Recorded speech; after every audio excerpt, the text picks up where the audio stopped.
to Graham Abbott about his story that starts more than 20 years ago when he started to become very sick and suffer with mobility and pain issues. Later on, he was diagnosed with Ehlers Danlos syndrome. Graham very kindly is very open and frank in his discussions about his health, and in particular, I would suggest you pay attention to what happened to him in the last couple of years, where he has taken complete responsibility for his own health, made some substantial changes to his diet as an example, and is in such good health now compared to where he was that he says people at his local sailing club do not even recognize him. If you have a story you'd like to tell about your health and your journey to recovery, then I would like to talk to you about it. The very best way to reach me is to go to fortheloveoftruth.co.uk and go to the Contact Us page and connect with me through the web form there. And in closing, you guys are amazing, and I'm looking forward so much to catching up with you in the next episode. Take care. Bye-bye. And just before we move across the video, just wanted to let you know that Graham was outside while we were recording this, and there is some wind noise, particularly towards the last 10 minutes or so of the podcast episode. So, Graham, thank you so much for coming on the show. It's lovely to finally meet you after all our emails back and forth. And it's good to see you, Adrian, as well.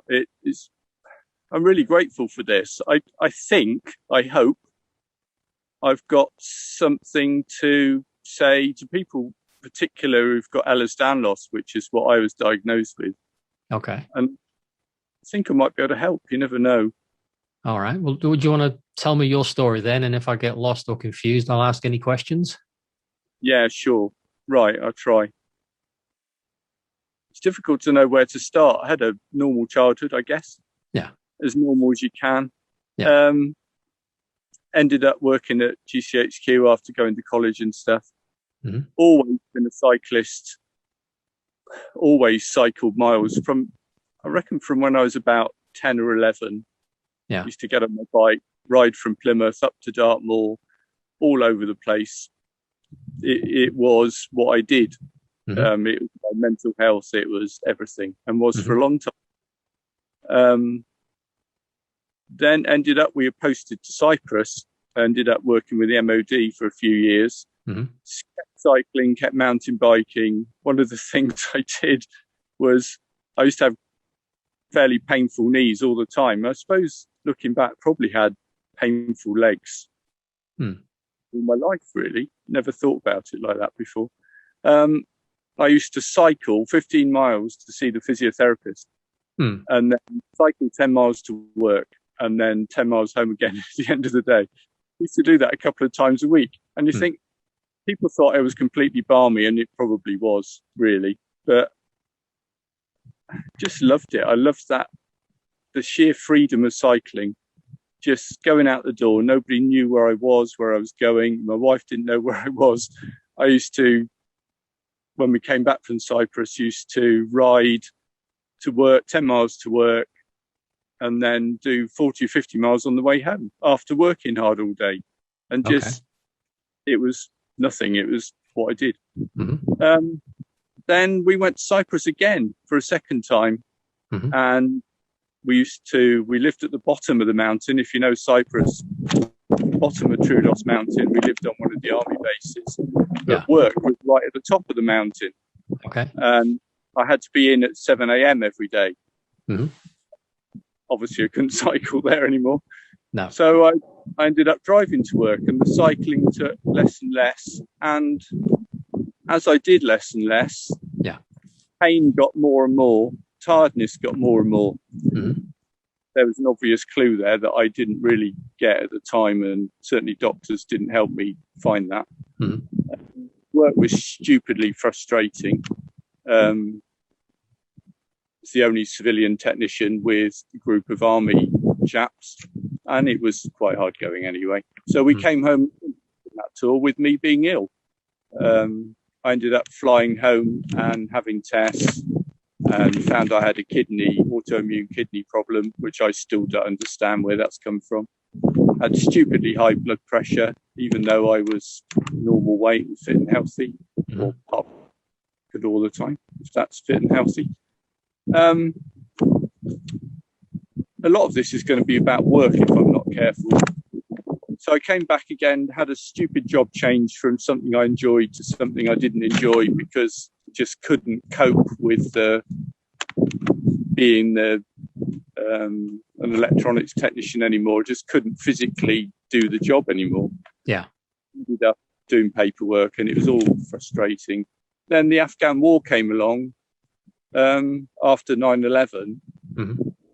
And I did something rather silly, I guess. I questioned at work why we were going to Afghanistan, because it made no sense. Still makes zero sense. Certainly made no sense at the time. Yeah. So I essentially moved out of my job into an even worse job. And at the time, I've skipped a huge amount.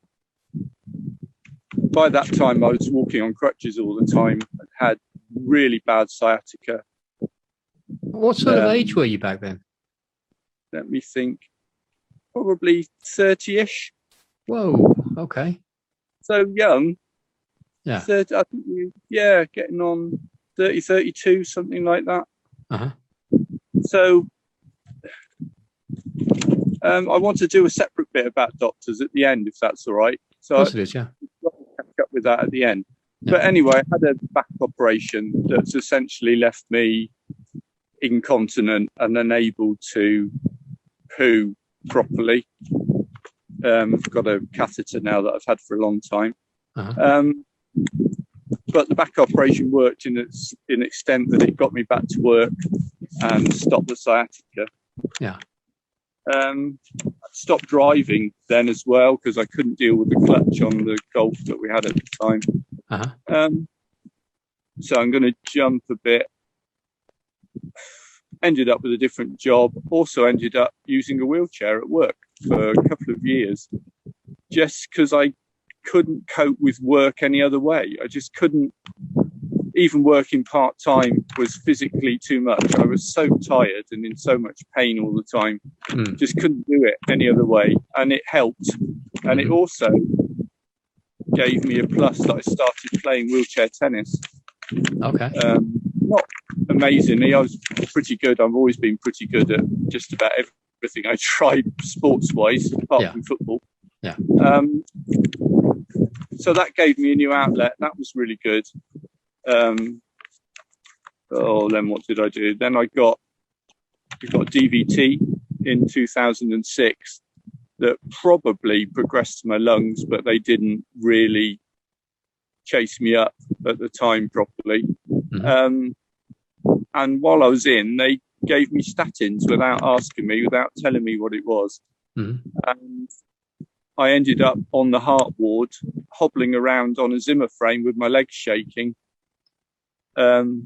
And they sent me home because they couldn't work out what was going on. Mm-hmm. When I came home, spoke to my GP, who was actually really good at the time. I can't remember his name, but he was really good.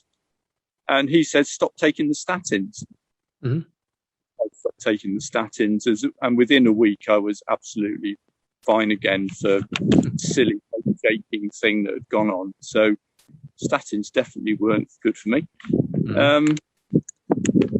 Had another job change, which was a real positive, because I realised quite quickly, really, after the wheelchair, that I was getting weaker and hurting more. Okay. Again, now it looks ridiculous. Well, I look back and think, well, of course you were, because how can you use a wheelchair and sit down all day and not get more tired and weak muscles hurt? But at the time, it didn't dawn on me for quite a while. Mm-hmm. So I gave up in the wheelchair, ended up back on crutches, struggling, got a different job at work, and ended up doing photography and video at work, which was really good fun. I really enjoyed doing that. Mm-hmm. Photography had been a hobby forever. I turned my hobby into a job, so it was great. And that did me a lot of favours. And then in 2010, there was a lovely scheme in the civil service that went out to find people who were covered under disability discrimination, and essentially strongly encourage us to take redundancy. Isn't that a form of discrimination? Yeah, exactly. And it suited me at the time. I couldn't wait to get out, but other people pushed out the door. We actually had an interview with a solicitor as part of it, who said, "Don't do this. This is completely illegal. They can't do this." But again, it suited me. We had, it wasn't a stupid amount of money, but a nice amount of money, paid the mortgage off. We moved on, and I started doing self-employed photography and art and T-shirts and all sorts of things. Okay. And my health got better for a while. And I can see, again now, looking back, that was a mental thing. Absolutely, totally a mental thing. I'm going to jump, if you don't mind. Go ahead. I've got some rubbish notes here. And then we moved back to Devon. I'm from Plymouth originally. Yeah. Youngest daughter was in the last year of juniors. Suddenly made sense. Why don't we just go to Devon? So we've come back, live by the sea now in Paynton. Yeah. And that was another mental plus. We bought a lovely house on the top of a hill that we could see the whole of Torbay. It was super. Couldn't afford to run it, and we've moved since, but it was super. So that helped. And again, looking back, it's totally mental. Absolutely, totally mental. Had a really positive thing, and then physically got better to the where I dug out our pond, made a new pond, did loads there, real physical work there for the first time for a long time. Yeah. Fine by any means, still tired, still hurting. Don't know where to jump to really then. Then I woke up in the middle of the night one night with an absolutely incredible pain in one of my knees. And had to call the ambulance and couldn't not do it. And it turned out that, such a lovely spot here, but the fisherman's driving by. I don't know if you can hear the boat. No, it's all right. Fishing boats.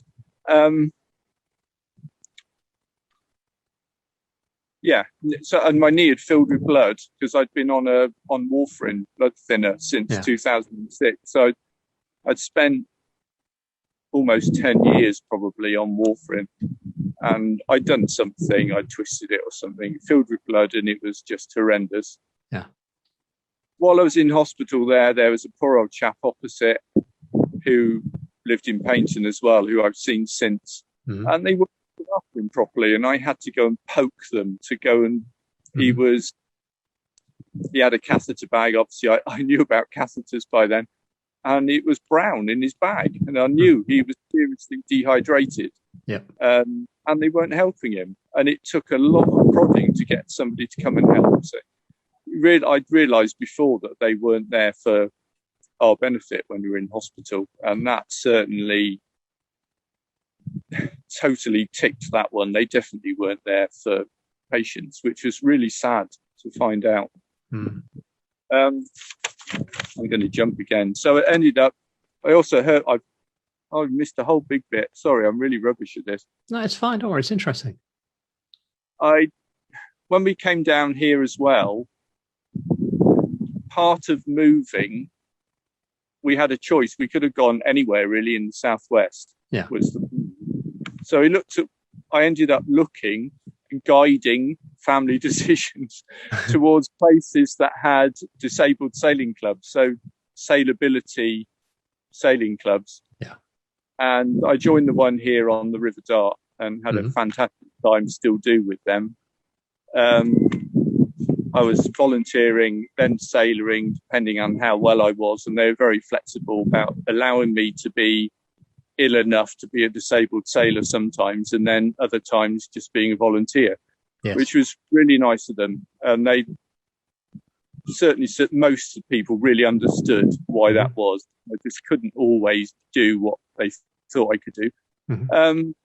One day then, I stepped off the quay onto one of the inflatable boats, overstretched my leg and hurt my knee. And I knew I'd hurt it, properly hurt it. I know all of us fall and hurt ourselves all the time, but sometimes you do things and you think, I've done it this time. Yep. and it wasn't good. I didn't do anything about it because don't. And eventually within 3 months, I'd gone to bone on bone arthritis in that knee, and in stupid pain and crutches all the time. So since then, I've eventually had a knee replacement, and then the other knee went. I've had another knee replacement. Spent about 2 years on crutches, I reckon, hobbling around and in stupid amount of pain again. The new knees have been amazing, slowly, but they now. So I'm going to jump, if you don't mind, to the important thing. I hope it's the important thing. Okay. Something else I realised, and I understand now that I didn't, that warfarin itself is actually not a good drug to be taking. It stops, again, I'm going to forget the name. I think it's nitric oxide production. Okay. Seriously affects nitric oxide production. Nitric oxide is produced by our arteries as a way of protecting them from calcium buildup. So warfarin effectively stops that happening as part of its process. So I realised now, probably because of that, ended up with serious chest pains in 2018, 19, I think. Sometimes time just flies past me. Ended up with serious chest pain and went to hospital and found out eventually that I'd got some narrowed arteries, and talk about that. But when I got into hospital, I went on to the cardiac ward, and chap next to me, big fat older chap, clearly diabetic. They were checking his blood sugars. Yeah. Got a pile of chocolate on his table, was drinking fizzy drinks all day. And then this trolley comes around early in the morning. A trolley comes around with newspapers, every type of sweet, crisps, soft drinks you've ever seen, for heart patients on the heart ward. That doesn't make any sense. It makes no sense at all. And I asked about it afterwards. I wrote a letter to them afterwards saying, why are you doing this? And they said, oh, we can't stop it because the hospital have got a contract with somebody who the contract is he can go to every ward in the hospital. How do we end up with a world like that? That's just... Yeah, it's a world driven by money. It's not driven by logic. It's lunacy. But anyway, they fed me rubbish food, and 2 days in, I realised what's going on here. Yeah. There's something seriously wrong here. So they've got amazing Wi-Fi, got my iPad. So I spent 2 or 3 days just hitting everything I possibly could about diet. I got no pre-existing views on diet at all. Yeah, I'd always been a sort of vaguely keeping it sensible. Yeah. Plenty of fruit and veg, but plenty of naughty stuff as well. Yeah.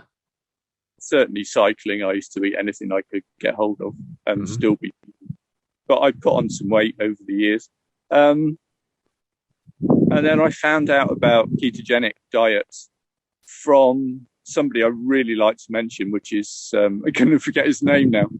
Oh, isn't it bloody typical? Professor Tim Noakes. Okay. Who's a doctor in South Africa, scientist in South Africa.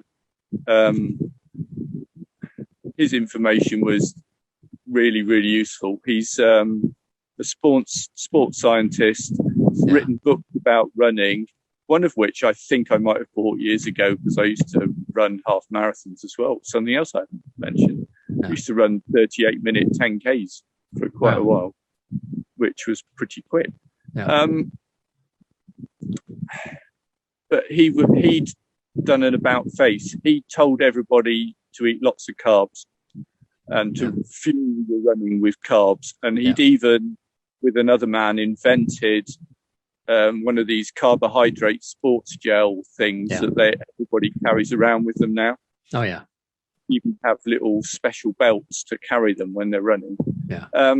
Well, he came up with one of those, and then he realized he was diabetic and looked into diet, and he'd gone ketogenic diet, changed his life completely. He was back. He was an ultra marathon runner, so he was running 50-mile, 60-mile races. Yeah. And he'd gone back to that and was beating his times that he was doing 20 years earlier. Yeah. So I came home after having the scan and finding out I've got narrowed arteries. In an artery they call the Widowmaker, which is really nice of them to mention that. Yeah. Really helpful. Well, along with everything else, it sounds like they are very helpful. Yeah. Yes, doctors, eh? Oh, yes, you've got a narrowed Widowmaker artery. My wife enjoyed that, but not quite as much as I did. So I came home and I changed instantly. So I came home Sunday morning and I haven't eaten carbs since. So I just cut out everything instantly, swapped to a fat-based diet, eating lots of eggs, meat, dairy, green veg. I haven't really changed. I lost 20 kilos in 3 months. Wow. It vanished off me. I think most of it was water, actually, because I lost an awful lot of it in the first couple of weeks. Yeah. Just anti-inflammatory, I guess. That's how it felt. I don't know. And then pain has reduced incredibly. And I've just got energy to the point now where I'm firstly got a job volunteering with the police here in Brixham, which is very near where I am. Cleaning vehicles, getting the vehicles set up, taking them for repair and stuff like that, which was good for a while. And then I've got a real job now at Sainsbury's, shopping for home delivery. So I walk for 6 hours. Wait a second, you were on crutches in a wheelchair. Yeah. And now walk. So I only do 2 or 3 days a week, but I walk 6 hours, lift, carry, push heavy trolley, and don't stop really. 6 hours. We have a 15-minute break, which I take because it's time to drink coffee. Still enjoy coffee. Yeah. And life's changed so much that I can't believe it. I've recently gone back to sailing, to sailability. They've just started to open again after this stupid lockdown. Yeah. And people don't recognize me. They don't know who I am. Myself to people I've known for a few years because they haven't seen me for a year or so. Yeah. So I've been doing this for about 18 months now. And I'm not lapsed isn't the word. I allow myself to lapse. I had a hot cross bun the other day. I knew I'd had it afterwards because tummy wasn't comfortable. Yeah. But see, so I've made this huge change, but I'm not convinced the dietary change was the thing that's changed. I think it was coming to a decision, I'm going to do that. And I stuck with it. Absolutely, totally stuck with it. Yeah. And had success. And it's succeeding at something that's, I can't put it into any sense of it really, but succeeding as that has helped me move on and succeed at other things. It also I don't know if this makes sense either really, but when the lockdown started last March, obviously it was ridiculous. I knew it was wrong right from the start, made no sense whatsoever. Yeah. And I did the opposite. So I went out even more than I would have done normally. I've walked not all during the lockdown, but a lot of it during lockdown. So I've walked from here in Paynton back home along the cliff path to Plymouth. Yeah. So not all in one go because it's a long way, but like doing 1 day a week for a few weeks. Mm-hmm. And I did 2 23-mile day walks at the end. Mm-hmm. So I've walked 23 miles along hilly coast path. Mm-hmm. And then I look back, and 10 years ago, I was on crutches, struggling, in pain. Yeah. And I'm amazed by that still. I still almost makes me cry, actually, because where I've come in the last 18 months is just ridiculous. Yeah. Yeah. Anyway, so I was doing that. I've also bought my balance is rubbish. I've got one of the results of having DVT and a PE. I've had probably some blood clots in my brain, the neurologist told me. So my balance isn't fabulous. So I've bought a recumbent trike. Mm-hmm. So recumbent pedal cycle, an ICE trike made in Falmouth, bought secondhand. And that was great. So I was having, during the first lockdown, doing 25-mile rides on that around. That was really good. So can I move on? I'm going to, if you don't mind, can I say what sorry, lost my, I'm having to hold the camera again. I found a spot on Saturday where there is a tree I could tie the camera to. Yeah. And sit and lean against another tree. Yeah. And I can't do that today. So what have I done? So done that.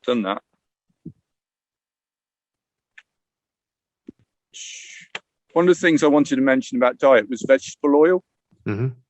One of the things I found quite quickly was that what we call vegetable oil, so seed oils, they were first made to be industrial lubricants. Yeah, in America from cotton seeds, waste cotton seeds. And there's no way we should be eating them. There's absolutely no way. They're just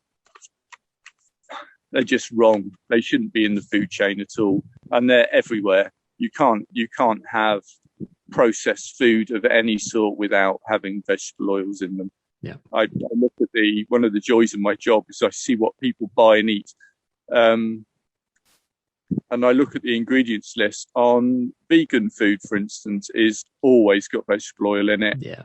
Or some sort of, apart from the weird things anyway, like corn, which is soil mold, that they feed in huge stainless steel tanks fed with sugar, but it's actually soil mold that grows on soil originally, which is interesting. But we shouldn't be eating vegetable oil. So I think that goes for everybody. I do want to talk about a couple of things. Mm-hmm. Start with doctors. I found over the years what you do mostly with doctors is wait to see them. Mm-hmm. So you go to your GP, you say, my knee's bad, don't know what's going on. The doctor looks at you and says, I don't know what's going on, I'll refer you. And then you wait months to see somebody who isn't particularly interested when you get there. Mm-hmm. And who doesn't really want to do anything. Mm-hmm. So he says, we'll send you for an MRI scan. And this is what happened with my back in 2001, I've written down. Mm-hmm. So I've got horrendous sciatica, on crutches, not at work, really struggling. He says, right, we'll send you for an MRI. I waited for a year for the MRI. Wow. Went back to him and he said, which was months after the MRI, to say, you need an operation on your back. Mm-hmm. I'll put you on the list. And then a year later, have the back operation. Mm-hmm. So we did that, and that's happened all the way through. So I've had problem with my prostate as well. Had an operation on my prostate when they did me a catheter through my tummy at the same time. I waited months for that.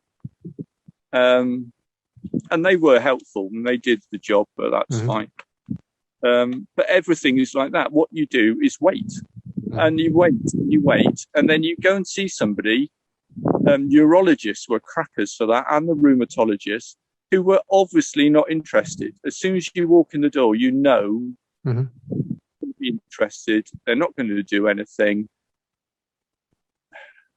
Rheumatologists were terrible because they've got nothing to offer anyway. I had a diagnosis eventually of this Ehlers Danlos syndrome, which is an inherited, supposedly inherited, I'm going to say, I'm not convinced anymore, an inherited condition that gives you overly stretchy joints, pain and all sorts. And their answer is, well, we can't do anything for that. Or you wait to see somebody and you say, I've got Ehlers Danlos, and they say, what's that? And you say, I'm a specialist. Yeah. I've come to you, I've waited months to see you, and you don't know anything. In fact, I know a lot more about it than you do. Yeah. And that's ridiculous. So we mustn't give in to that. I'm not going to do doctors anymore as much unless I absolutely have to. I need to talk about drugs as well. See, I'm trying to think back when I started. Probably been taking tramadol. Certainly for 7 or 8 years, constantly. And I'm not sure that ever did anything, apart from make me a bit dozy.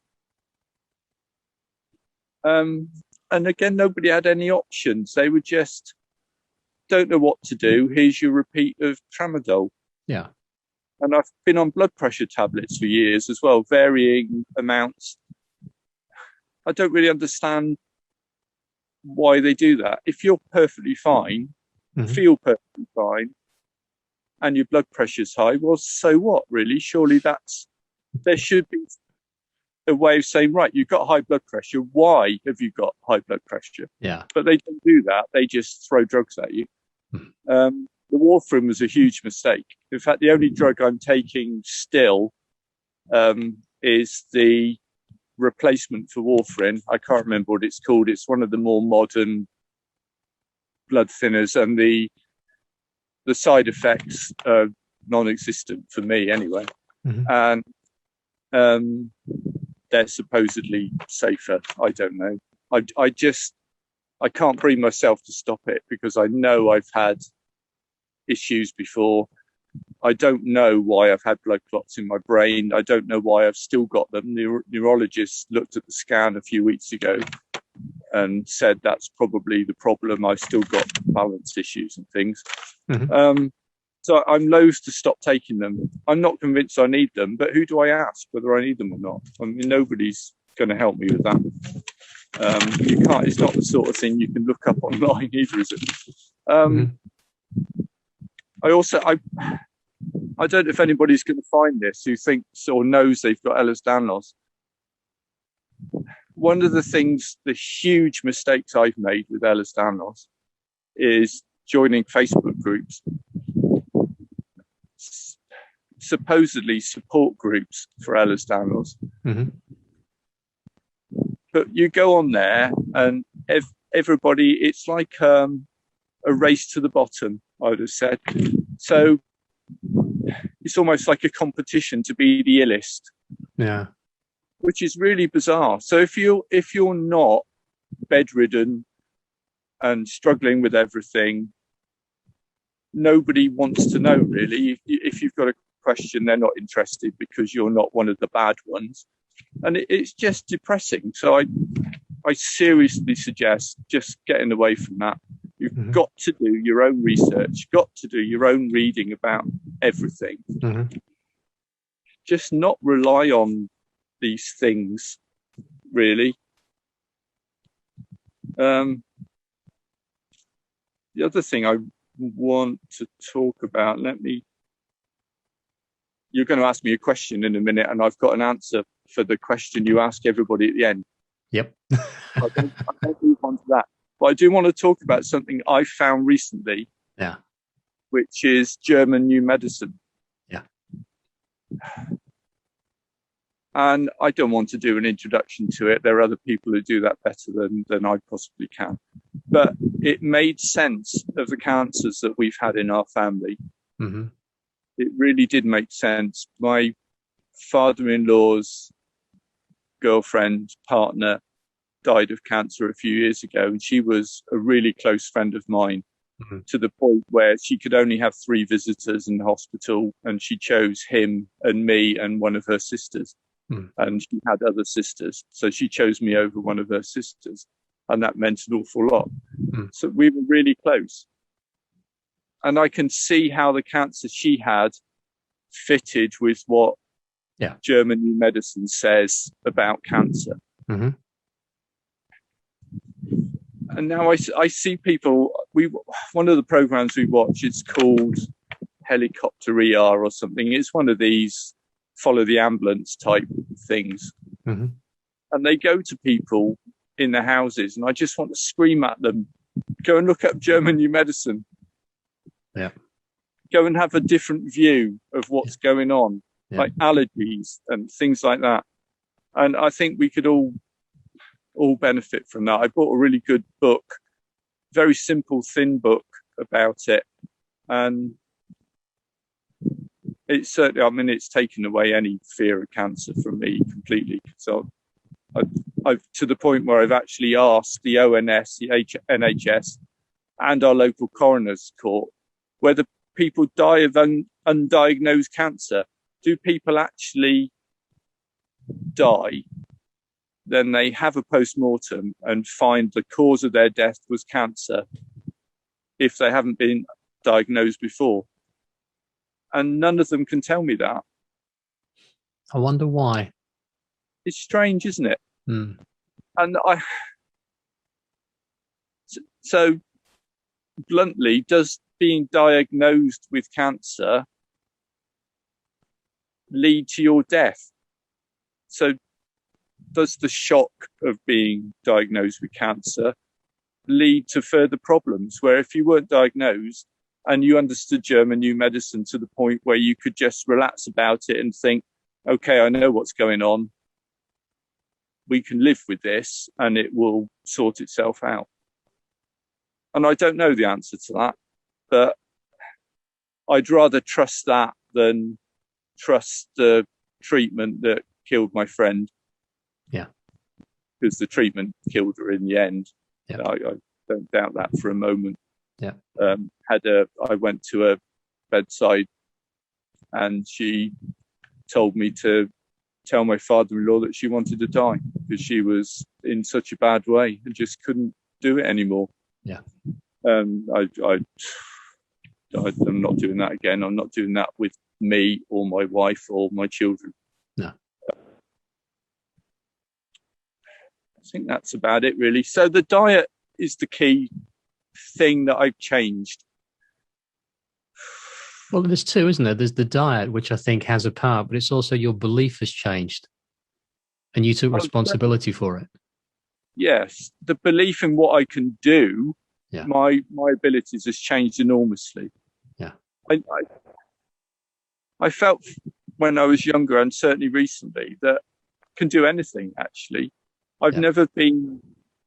One of the good things at GCHQ, there were lots of bad things, but there were some really good things. One of which was, if there was a job that needed doing, there was a job advertised, they let you have a go at it. You didn't have to fit the qualifications for the job necessarily. So, like the photography job, I'd never been a professional photographer. I'd only been an amateur. I think amateur photographers are generally better than professionals, actually. But I think that might be the case in lots of areas of life. But they let me do it. And then you prove yourself. And if you prove yourself, they'll let you do it and carry on doing it. And that was a good thing. And that suited me because my qualifications, apart from I trained to be a ship's radio officer and realised very quickly I didn't want to do that. So I've lost the plot a bit. So qualifications, I don't think are important, but I do feel I can do anything. If somebody, I towed a boat the other day. I've never towed a trailer in my life before, but they needed boat towing, so I've got a tow bar on the van. So let's go and tow the boat. Well, if somebody else can do it, then I can do it. So That's why right, not? Yeah. And I think that, so mentally, my view of the world has changed. How I think about what I'm capable of changed. I think it's gone back to how I used to be more than changed. Because I used to feel like that.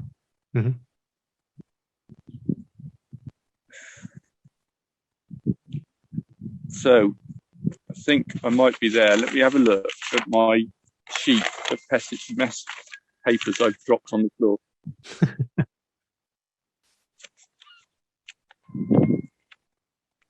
So I've done about Ehlers Danlos. It's hard at the moment anyway. We've all got feelings about how the world is and how the world's going to go. But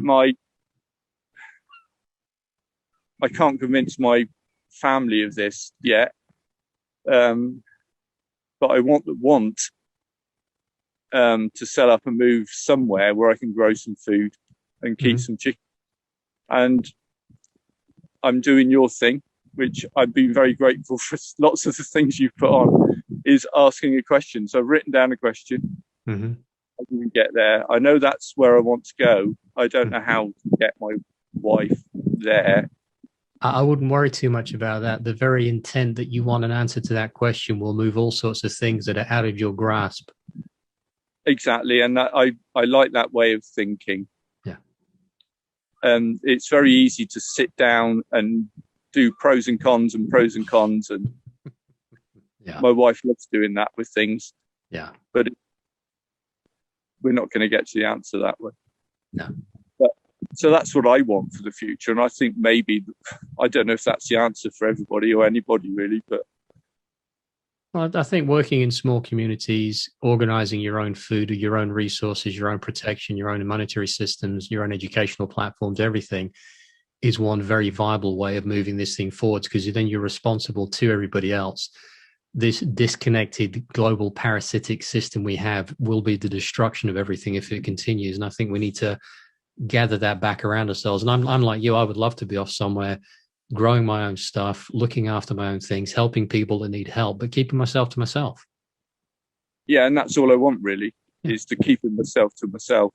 Yeah. And I want a future for my girls. I want them to be able to have a life that they want to have, not a life they can be forced into. Yeah. Work doesn't help. I mean, I work at Sainsbury's and I pack absolute rubbish food to deliver to people, and I see what people eat, and what a stupid way of working, really. What a stupid job to have. That I do just work hard and time myself out to deliver rubbish food to people, and that can't be a long-term thing. Well, I mean, maybe one of the things I've really noticed, and sorry for over talking there, Graham, is that certainly in my life, and I know this to be true, that the contrast in life, in other words, experiencing that which you don't want actually helps you get more clarity on the things you do want. And you don't really know what you want, I've found, until I've experienced lots of things I didn't want, because that really starts to focus my mind. And so everything's transitional, everything you're passing through. Yeah, absolutely. I feel that, because over the years, I know I'm not the only one. I'm 57, and you accumulate so much physical stuff. Yep. It's ridiculous. We've got a double length garage it's got all of boxes of blank hoodies and blank t-shirts that I've still got from when I was printing t-shirts and hoodies in 2012. They're still there in the garage, and I don't want to go back to doing that. I know I don't want to do that. And I think knowing what you don't want is, I do like that way of thinking about it. Well, it makes sense, doesn't it? Because you're also then searching for a different answer, and one of the things, if you don't know what you want, think about what you don't want and go the complete opposite way to it. And you may get a clue from that. Yeah. Because contrast will serve you if you learn how to use it. It won't serve you. It becomes a weapon if you're not careful. Yeah. It's difficult as well because work isn't the worst thing I've ever done. The trouble is with work that mentally it's very easy. Yeah. And it's the first job I've ever had where I can go into work, do it, go home again, and never think about it for a moment after I've walked out the door. Wow. And that's quite valuable in a job, actually. Yeah. Because it means it's nothing. You know, the actual mentally dealing with it is nothing at all. There's pressure in being fast enough because they're a huge business, obviously, and they push us to be faster all the time. But then I'm easily fast enough. So there are advantages in that. And it's also the first time in quite a few years that we've actually got money left at the end of the month. Yeah.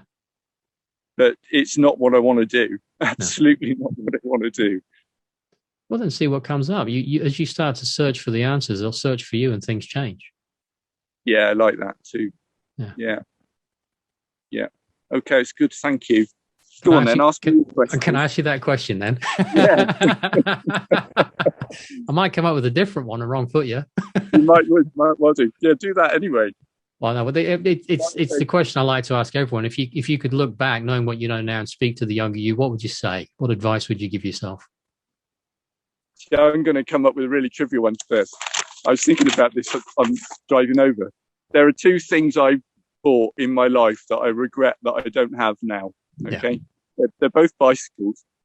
I had when I was first moved to Cheltenham GCHQ.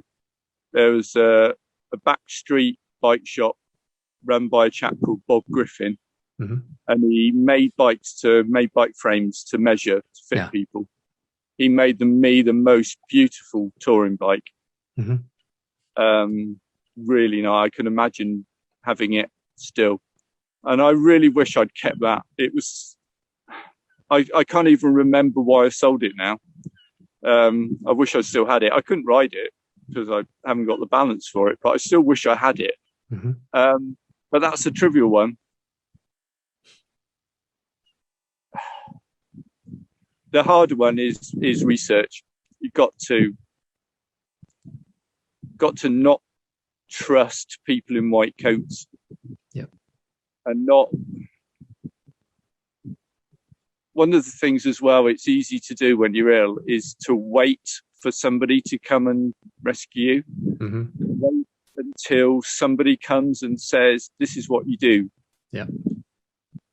And people don't do that. That isn't how anything works. And I wish I'd known that in 2001 when all this really seriously started when we were in Cyprus. If I'd kept away from doctors at that point, I think I'd have been better off now. So that's the main thing. And obviously I've got a huge message to my girls, the same message to my girls really, that what my oldest is 24, both got mental health issues. That I don't want her to wait for help either. I want her to find her own way, to find her answers, find her questions in your way. And I will talk to her about that because I think I really like that idea of what are the questions, write the questions down at least. So just so you've got somewhere to start, if nothing else. Because the answer isn't going to come from outside. The answer isn't coming from mental health services or doctors or anything. No, not at all. But ultimately, we've got to deal with everything ourselves. Yeah, you will draw the answers through yourself once you start to look where they sit, which is on the inside of you. They're not on the outside. Now, I know we go on the internet, we look around and everything, but that searching is actually inside of you. And I think that's the most important bit, to stop externalizing everything and to start looking at the world within for what you want, and then it'll come through you. It always does. That's been my experience. Yeah, it is. And one of the things I do when I'm walking is actively not think. Yep. Just, it's so easy to end up, you go down these rabbit holes of somebody you've spoken to or you haven't spoken to, or I don't know, all over the place, but just to walk and not think, and things pop in your head, and things pop in my head about what happened in the past and different ways of looking at things from the past that probably make more sense than the way I've been thinking about them. Yeah. And you can only get information coming through when you've gone quiet. It's that quiet time, and it's difficult because your mind, I have this with mine all the time. I'm on a walk and I think, where am I? Because I'm not being present to all this beauty around me. I'm off thinking about some trivial event. So just put it down there and leave it alone. And I have to do that constantly some days, but it's rewarding because, as you say, things pop into your head. You notice things you haven't seen before. And you then make space for the answers to come and the solutions to pop up, that things that have been percolating sometimes for years in the back of your mind. Yeah, it's useful. Yeah. I don't know why I haven't found that before either, really. I feel a bit stupid now with lots of things, but I think that's part of growing up. It's so easy just to be ill. And I probably did that for 20 years, really. Just, what a waste, just being ill. Well, yeah, you could say, yeah, but at the same time, it's going to give you a massive appreciation for every moment now, isn't it? Oh, golly, yeah. Yeah, absolutely. I mean, that's one of the reasons I've come and sat here. Yeah. I'll show you the view before we sign off. Yeah. I couldn't find anywhere where you could see the view and see me at the same time. Okay. If you work things through, everything does serve you in the end. And that now is my first point. No matter what's going on, no matter how bad things get, I think, right, this will serve me when I look back on it. So how can I make it serve me now?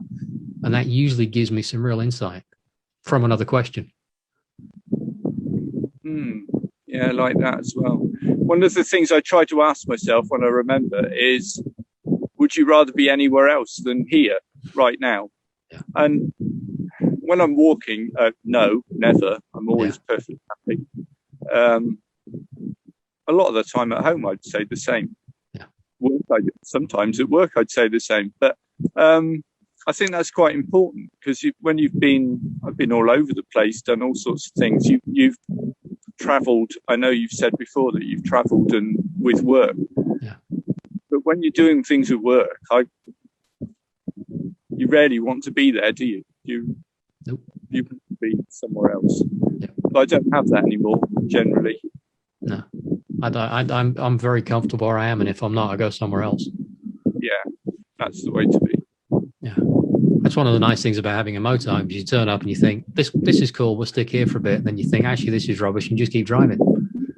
Yeah, that's a good plan.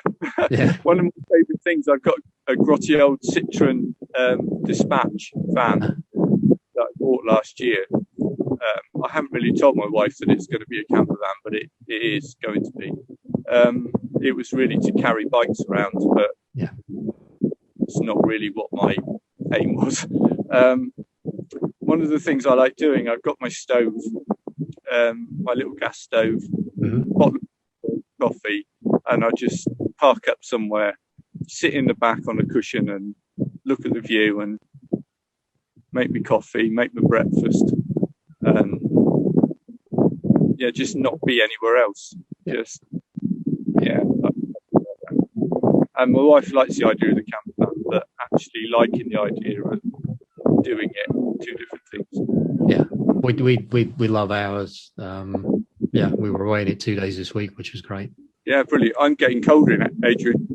Well, it's been absolutely delightful, and I really appreciate you taking the time to share your story, because I think that will definitely help a lot of people. And it's funny, isn't it? All the messages are the same. Think for yourself, believe in yourself, and you'll figure it out. Yeah, I think that is the message. Do your own research is is the message in the end. Yeah. Yeah. Let me whiz the camera around and I'll show you where I am. Thank you.